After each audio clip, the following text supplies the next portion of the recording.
We're all gonna die, but your money doesn't have to. In this video, I'm gonna go over the basics and everything you need to know about having a trust. We're gonna talk about the definitions that you need to know, the common types of trust, what happens if you don't open a trust, what type of trusts are there and which one should you get, and who can help you set up a trust and what they cost. Let's get started. Even though we don't like to talk about it, we're all gonna die. And when you die, you're probably gonna have a bunch of stuff, and you're gonna wanna pass that stuff onto your kid and your wife, and possibly some stuff to your ex-wife and your other kids. And you think that when you pass away, that everyone's gonna play nice. And if that's what you think, you'd be wrong. The number of times that I've seen the most dirtiest, unscrupulous, craziest things are when people pass away, they don't have a trust in place, or they have the wrong type of trust in place, and then certain beneficiaries and people they love that they thought were gonna get a bunch of stuff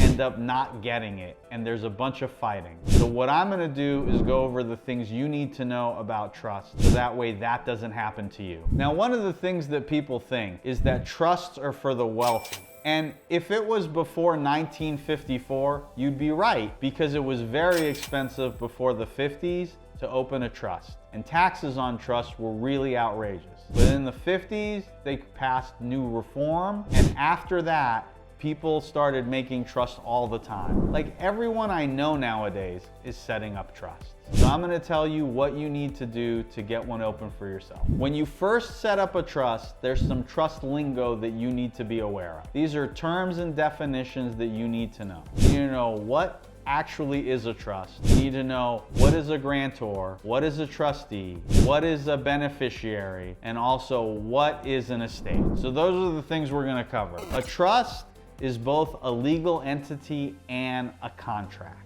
It exists on its own, just the same way an LLC exists on its own and a corporation exists on its own. And it's a contract that's a piece of paper that you put in your safe or in your file cabinet, just like you do with an LLC. An LLC is just a contract that you put together that's sitting in a file cabinet. And a trust is no different. When you create a trust, every single trust needs to have a grantor, a trustee, and a beneficiary. The grantor is the person that puts assets into the trust. The trustee is the person who is legally obligated to follow the laws and the rules of the trust. The beneficiary are basically the kids or the people that get the goods of the trust when you pass away. And an estate is all the items and assets that put together create the net worth of you when you pass away. Let me give you guys a very simple example that puts all of this together. I have a buddy named Steve, and he decides that he wants to create a trust. So he creates the 2024 Steve Smith Living Trust. And after he goes and creates this trust, he goes and he takes his home and he puts it in the title of the trust. He goes and he moves his bank account into the trust. He goes to his brokerage account, which is with Wells Fargo, and he changes it from Steve Smith owning that brokerage to the Living Trust owning that brokerage. He goes and he says, "Hey Romeo, you're my CPA, you've been my friend for 20 years. I want you to be the trustee of my trust. In other words, when I die, Romeo, I want you to handle the affairs of the trust, and whatever the trust says needs to happen with my estate, I want you to do it." And the trust goes on to say that if Romeo cannot step up to be the trustee for whatever reason, maybe I've passed away before Steve, maybe I've decided I don't want to do it, he's got a secondary trustee named in the trust, which he decides is going to be a corporate trustee, like an organization, like Wells Fargo Advisors is a corporate trustee that I see often. And he says,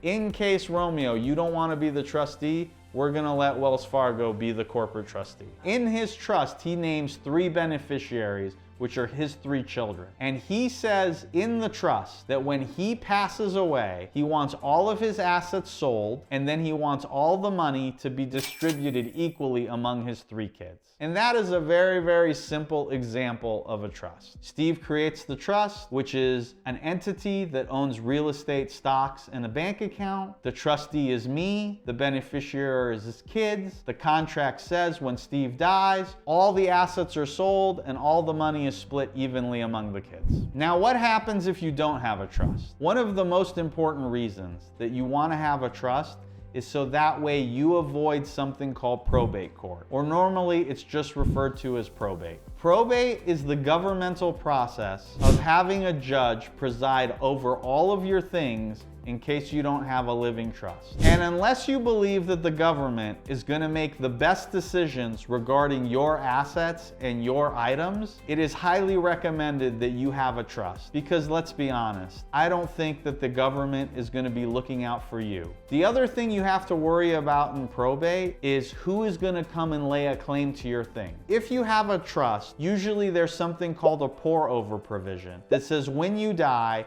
any items that are not in the trust automatically get put in the trust. But if you go to court and the judge is sitting there saying like, okay, we're gonna have to divvy up Steve's stuff, in probate court, anybody can come forward and lay claim to your stuff. That means relatives and people you haven't talked to in years, or people you've had feuds with, can come into probate court and say, hey, Steve owed me $5,000, and anyone can do that. If you live in Las Vegas or you're in the tech industry, you've probably heard of someone named Tony Hsieh. Tony Hsieh was a tech startup founder that created a company named Zappos.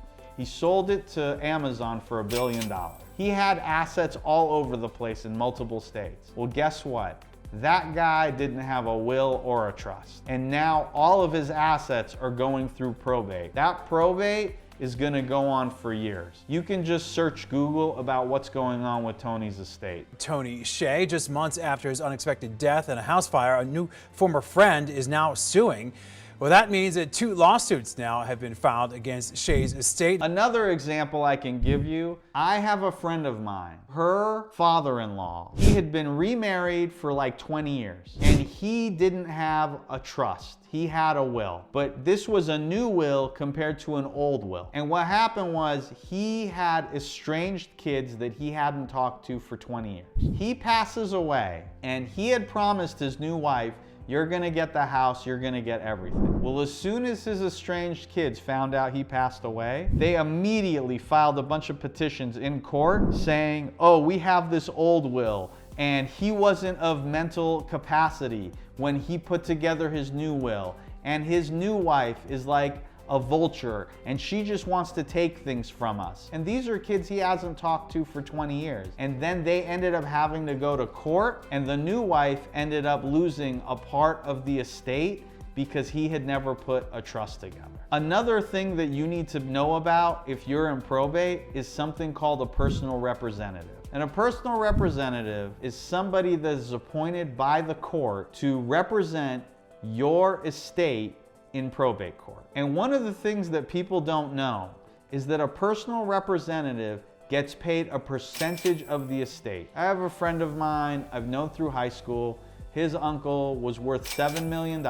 He passed away, and his accountant and a bunch of other people had told him he should get a trust and an estate plan put together. And he just refused to do it. So he dies, and there are 3 nephews that he's passing his goods to, because the probate court found those 3 people to be the only heirs left to give the estate to. In court, my friend from high school, being one of the heirs, comes to court, and the judge is like, who do you want to be your personal representative? And the accountant, the old accountant, said, oh, I can do it. I can be the personal representative. And my buddy's like, sure, let Artie go over here and be the personal representative. It turned out that that percentage, Artie ended up getting $300,000 for being a personal representative. It cost the estate a lot of money.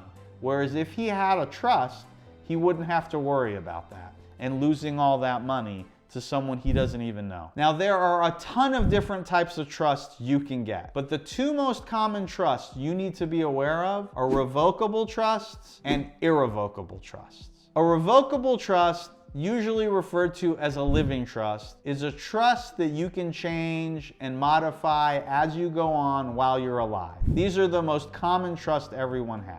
An irrevocable trust is a trust that once you create it, it cannot be canceled. It cannot be changed unless you get permission from the court or the beneficiaries, and there's a bunch of paperwork and things you have to do to change it. Every single revocable trust automatically becomes an irrevocable trust when you pass away. So the number one trust that everyone gets are revocable trusts, and they're usually called living trust. And that is the number one trust that everyone gets. In order to set up a trust in your state, you need to hire an attorney. And that is because, as I mentioned at the very beginning of this video, trusts are not only entities, but it's also a contract. And the person that writes a contract is an attorney. The other thing you need to be aware of is that the trust laws are based on the state in which the trust is created in. The two most strongest states for trust law are the state of Nevada and the state of South Dakota.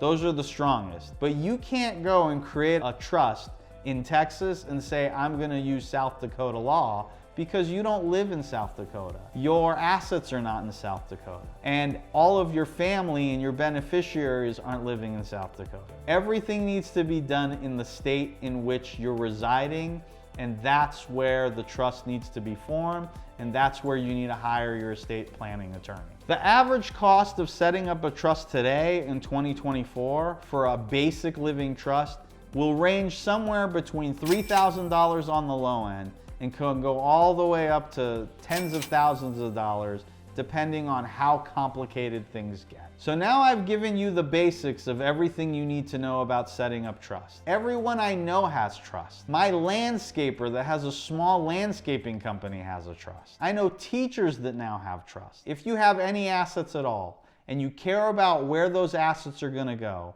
it's really, really important that you skip probate and that you set up a living trust, so that way you protect your heirs and your kids and your family when you pass away. I wrote a series of articles on trust on my website, taxedright.com, called We're All Gonna Die But Your Money Doesn't Have to, Wills, What You Never Ever Want to Do, and What Trusts Should I Trust? Go to my website and check them out. Thank you.